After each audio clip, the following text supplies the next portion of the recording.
Léon le lapin vivait paisiblement dans la forêt enchantée, un lieu réputé pour sa beauté magique et ses mystères cachés. La forêt était un endroit où chaque arbre avait une histoire à raconter, où les ruisseaux chantaient des mélodies envoûtantes, et où les animaux vivaient en parfaite harmonie. Bien que Léon aimât profondément son chez lui, un désir d'aventure commença à grandir en lui. Il rêvait de découvrir les secrets du monde au-delà de la forêt, de rencontrer des créatures fascinantes et d'explorer des lieux inconnus. Après de longues semaines de préparation, Léon se décida à partir. Il rassembla des provisions dans un sac robuste, des carottes séchées, des noix, des baies, et une gourde d'eau fraîche. Il prit également une vieille carte mystérieuse trouvée dans la bibliothèque de la forêt, ainsi qu'un carnet pour noter ses découvertes. Avant de quitter la forêt, Léon fit ses adieux à sa famille et à ses amis. Tous lui souhaitèrent bonne chance et lui donnèrent des conseils pour son voyage, lui rappelant de rester prudent et de toujours faire preuve de curiosité. La première partie de son voyage le conduisit à travers des champs verdoyants et des collines ondulantes. Après plusieurs jours de marche, il arriva dans une clairière enchanteresse où se dressait une ruche dorée. Les abeilles bourdonnaient autour de leur reine, Apollonia. Celle-ci accueillit Léon avec une chaleur bienveillante et l'invita à découvrir les merveilles de leur ruche. À l'intérieur, Léon observa comment les abeilles construisaient leurs alvéoles avec une précision remarquable et comment elles fabriquaient leur miel délicieux. Il participa activement à la récolte du nectar, apprenant à connaître des fleurs rares aux propriétés magiques. Ces fleurs produisaient des nectars aux vertus curatives et énergétiques. Le festival du miel approchait, et Léon eut l'occasion de participer aux préparatifs. Il aida à préparer des pots de miel, des bougies en cire, et à décorer la ruche avec des guirlandes florales. Lors de la fête, il goûta des miels exquis, découvrit des variétés de miel aux saveurs uniques et participa à des jeux traditionnels des abeilles.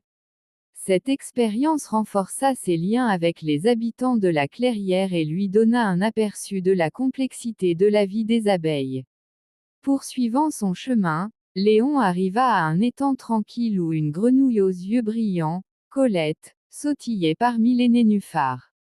Colette l'accueillit avec une amabilité chaleureuse et l'invita à explorer les merveilles sous-marines de l'étang. Ensemble, ils plongèrent dans les eaux cristallines et découvrirent des grenouilles chanteuses dont les mélodies créaient une harmonie envoûtante. Ils rencontrèrent également des poissons argentés et des algues luminescentes qui illuminaient l'eau nocturne. Au fil des jours, Léon et Colette s'aventurèrent plus profondément dans l'étang, découvrant des grottes subaquatiques ornées de perles et de cristaux. Colette lui enseigna l'art de lire les signes de la nature pour prédire le temps et comprendre les courants sous-marins. Lors d'une soirée étoilée, Colette utilisa une carte des constellations pour identifier les étoiles et raconta des légendes fascinantes sur le ciel nocturne, enrichissant Léon de connaissances célestes.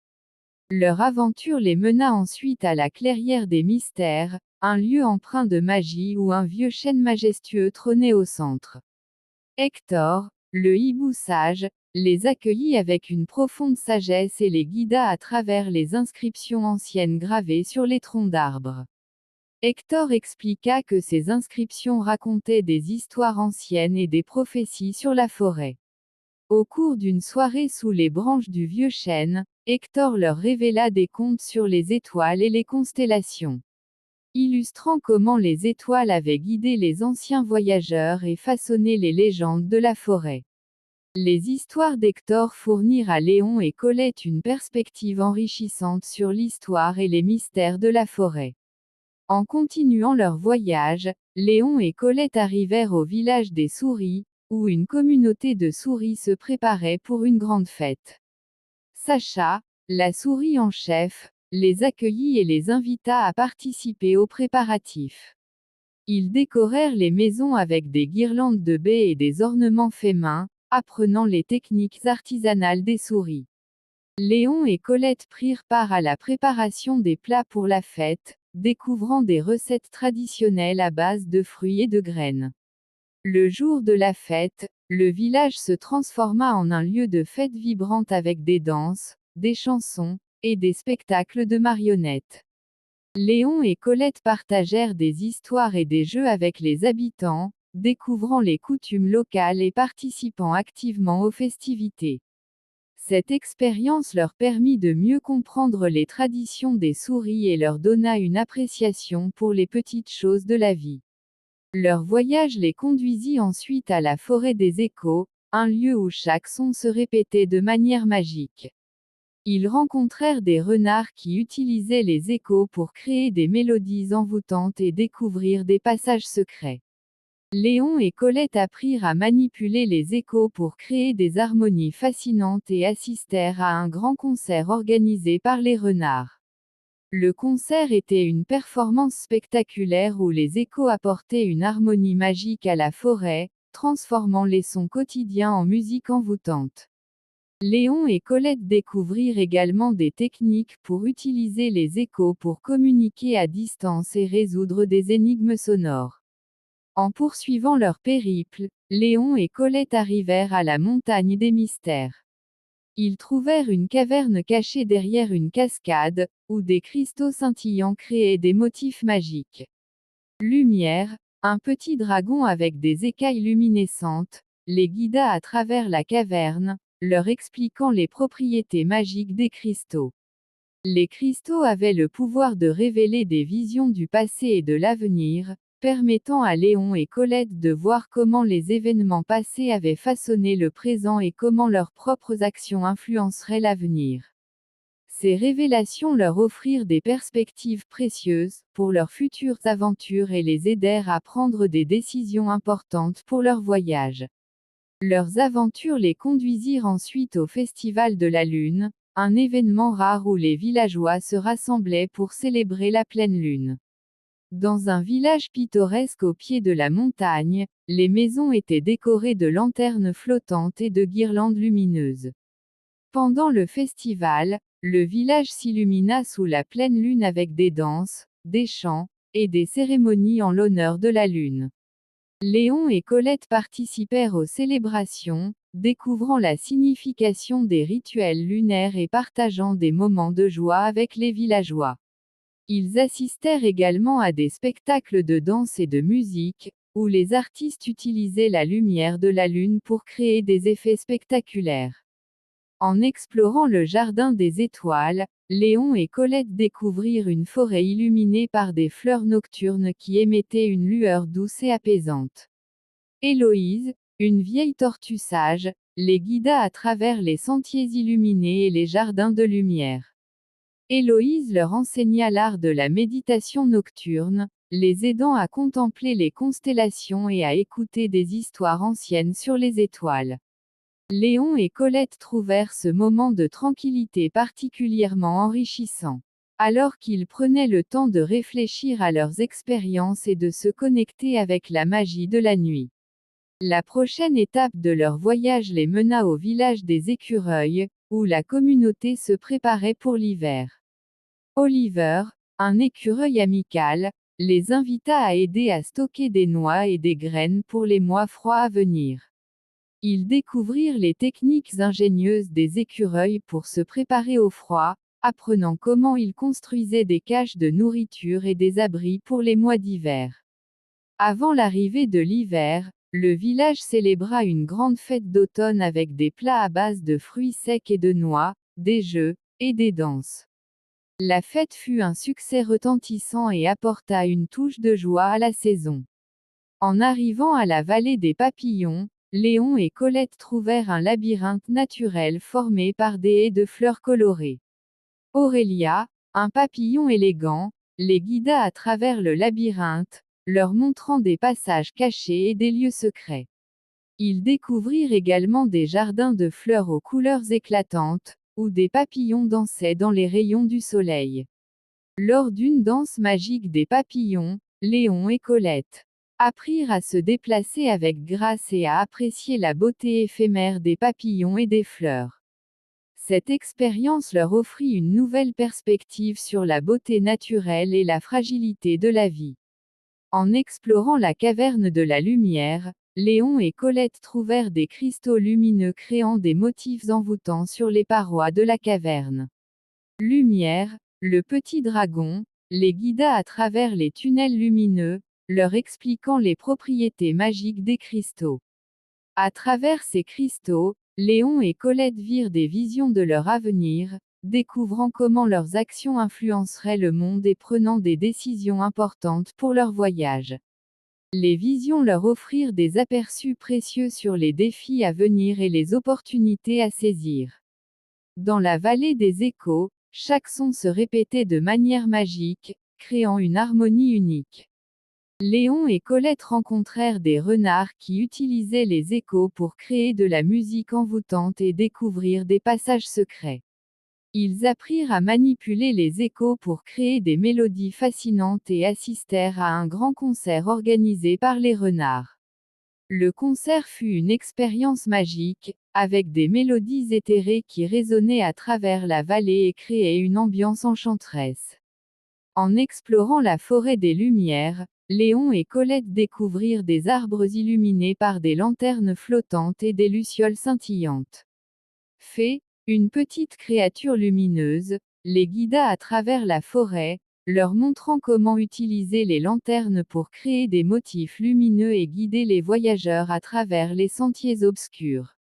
La forêt était un lieu de beauté magique, où chaque pas réveillait de nouvelles merveilles et enchantements. Leur voyage les mena ensuite au royaume sous-marin, où ils plongèrent pour explorer des jardins de coraux et des créatures marines fascinantes. Coraline, une sirène bienveillante, les accueillit et leur expliqua les coutumes et traditions du royaume sous-marin. Ils découvrirent les courants marins, apprirent à communiquer avec les créatures marines, et participèrent à des cérémonies et chants sous-marins. La beauté du royaume sous-marin leur offrit une perspective unique sur la vie marine et l'harmonie des océans.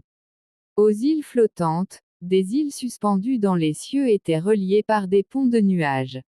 Nimbus, un géant nuageux, les guida à travers les îles, leur montrant des jardins flottants, des cascades suspendues, et des temples aériens.